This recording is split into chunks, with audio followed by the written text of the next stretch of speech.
Salam Fransiskus Pace Ebeni. Oke, hari ini kita akan bahas untuk bagian yang ketiga. Mari kita sama-sama untuk melihat di bagian yang ketiga. Bagian ketiga kita akan belajar mengenai analisis transaksi. Yang perlu kita ketahui untuk analisis transaksi adalah transaksi yang mempengaruhi modal. Transaksi yang mempengaruhi modal itu ada 4. Yang pertama adalah setoran pemilik, yang kedua adalah private, ketiga pendapatan, dan keempat adalah beban. Kita bahas yang pertama, yaitu setoran pemilik. Ketika pemilik menyetorkan modal ke dalam perusahaan, maka akan mempengaruhi yaitu hartanya bertambah dan modalnya bertambah. Yang kedua adalah private. Private itu adalah pengambilan pribadi pemilik yang dipakai untuk keperluan pribadi. Dampaknya apa terhadap modal? Dampaknya adalah dengan adanya private bertambah, maka modalnya mengalami pengurangan dan hartanya juga mengalami pengurangan. Yang ketiga adalah pendapatan. Pendapatan itu adalah penerimaan perusahaan. Ketika pendapatan bertambah, maka jelas modalnya mengalami penambahan dan harta juga mengalami penambahan. Yang keempat adalah beban. Beban itu adalah pengeluaran yang dipakai untuk kegiatan operasional perusahaan. Ketika bebannya bertambah, maka mengakibatkan modalnya berkurang dan hartanya juga berkurang.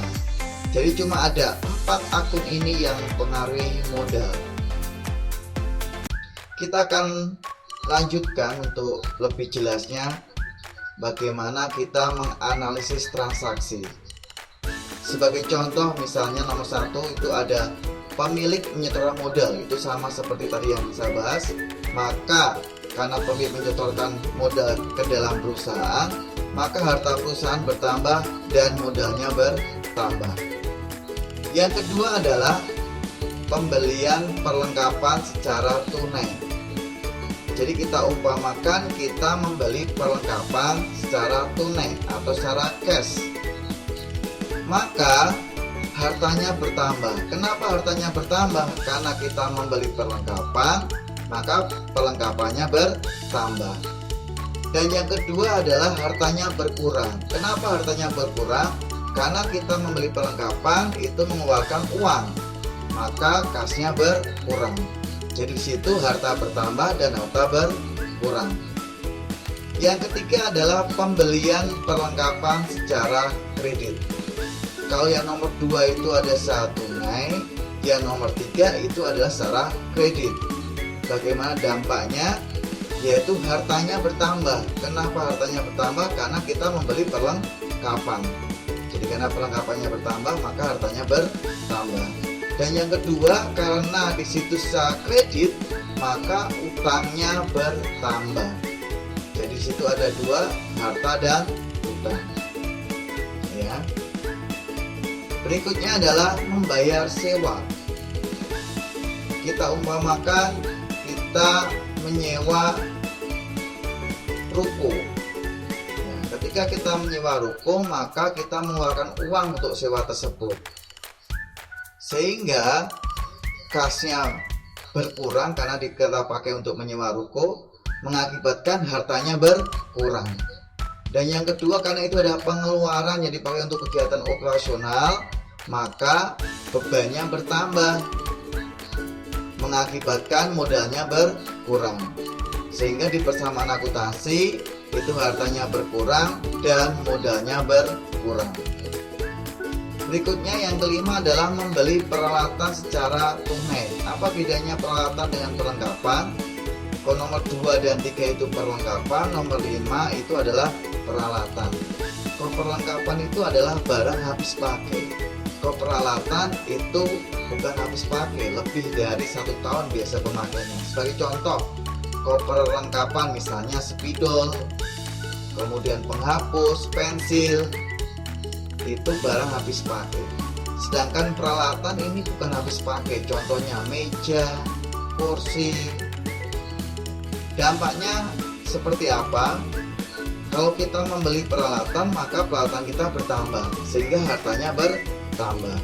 Dan yang kedua adalah untuk membeli peralatan itu membutuhkan uang tunai, sehingga kas kita berkurang untuk membeli peralatan, sehingga hartanya berkurang.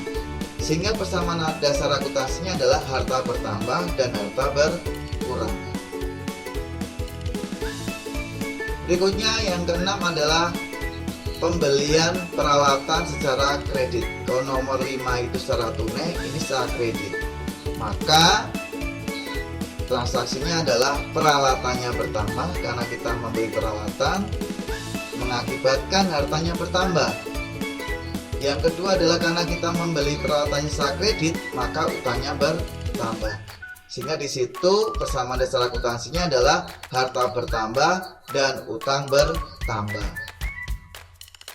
Berikutnya untuk nomor 7, membayar gaji.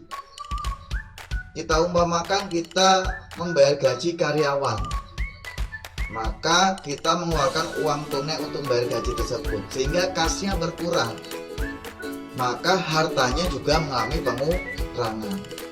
Dan karena ini bayar gaji ini adalah untuk pengeluaran untuk kegiatan operasional, berarti bebannya bertambah mengakibatkan modalnya berkurang. Sehingga di situ di persamaan dasar akuntansinya adalah harta berkurang dan modal berkurang.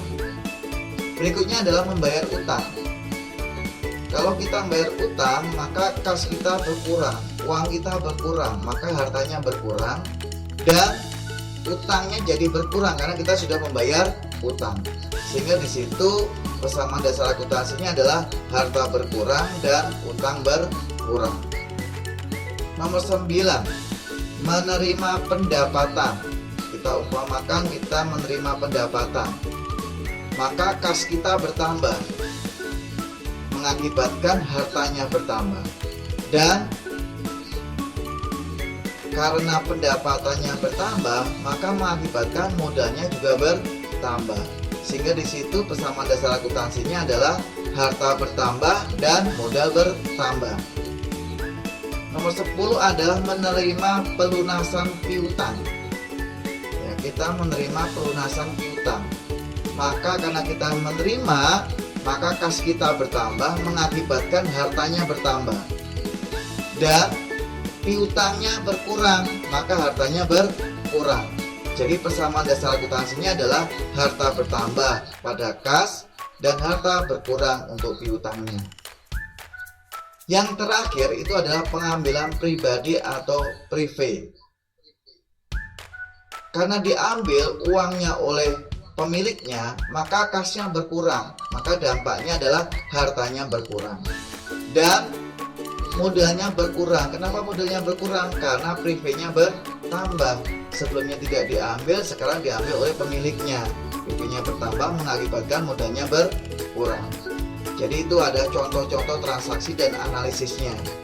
Nanti pada bagian keempat kita akan mencoba mempraktekkan, memasukkan ke dalam persamaan dasar akuntansi. Oke, untuk hari ini cukup sekian.